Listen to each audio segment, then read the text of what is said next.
Merhaba değerli izleyiciler.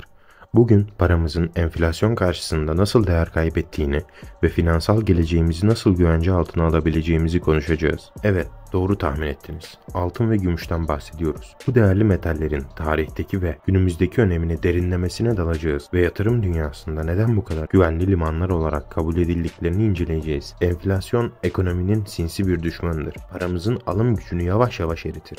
Birikimlerimizi değersizleştirir. Günümüzün ekonomik şartlarında yüksek enflasyon oranları hemen hemen herkesin karşılaştığı bir sorun haline gelmiştir. Peki bu durum karşısında ne yapabiliriz? Çözüm basit. Altın ve gümüş. Altın ve gümüş binlerce yıldır değerli metal olarak kabul edilmiştir. Neden mi? İsterseniz tarih boyunca bu metallerin hangi özellikleri nedeniyle güvenli liman olarak görüldüğüne bir göz atalım. Birincisi, nadir bulunurlar. Dünya üzerinde sınırlı miktarda bu metallere erişim mümkündür. İkincisi, fiziksel olarak dayanıklılardır. Zamanla bozulmaz, paslanmaz, çürümezler. Bu özellikler onları uzun vadeli bir yatırım aracı olarak cazip kılar. Üstelik dünya genelinde geniş bir kabul görürler. Çin'den Amerika'ya, Avrupa'dan Afrika'ya kadar altın ve gümüş her ekonomik sistemde geçerliliğini korur. Peki altın ve gümüş nasıl çalışır? Enflasyon yükseldiğinde para birimlerinin değeri düşer. Fakat altın ve gümüş kendine özgü bir değere sahiptir ve genellikle enflasyon dönemlerinde değer kazanır. Bu altın ve gümüşü birikimlerinizi korumak için mükemmel bir araç yapar. Yani paranızı bu değerli metallere yatırdığınızda enflasyon karşısında birikimlerinizin değerini koruyabilir, hatta arttırabilirsiniz. Bu iki metalin küresel piyasadaki rolü de önemlidir. Altın ve gümüş dünya genelinde kabul gören metaller olduğundan küresel piyasalarda her zaman alıcı bulabilirsiniz. Bu onların likiditesi yüksek ve dolayısıyla oldukça güvenli yatırım aracı haline getirir.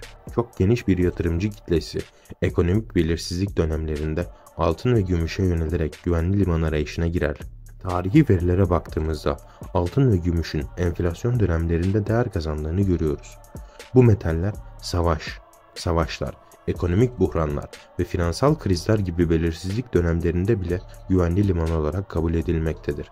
Hatta bazı ekonomik analizler altın ve gümüş fiyatlarını enflasyon oranıyla paralel olarak yükseldiğini doğrulamaktadır. Bu da bu değerli metallerin yatırım portföylerine dahil edilmesinin neden bu kadar mantıklı olduğunu açıklar. Altın ve gümüş yatırım yapmanın bir başka avantajı da çeşitlendirme imkanı sunmasıdır. Yatırım portföyünüzde sadece hisse senetleri ve kripto paralar bulunması riskli olabilir.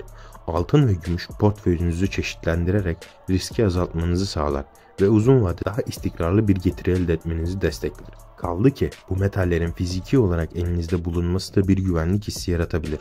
Eğer siz de enflasyon karşısında paranızı korumak ve geleceğinizi güvence altına almak istiyorsanız altın ve gümüş yatırımı yapmayı düşünebilirsiniz.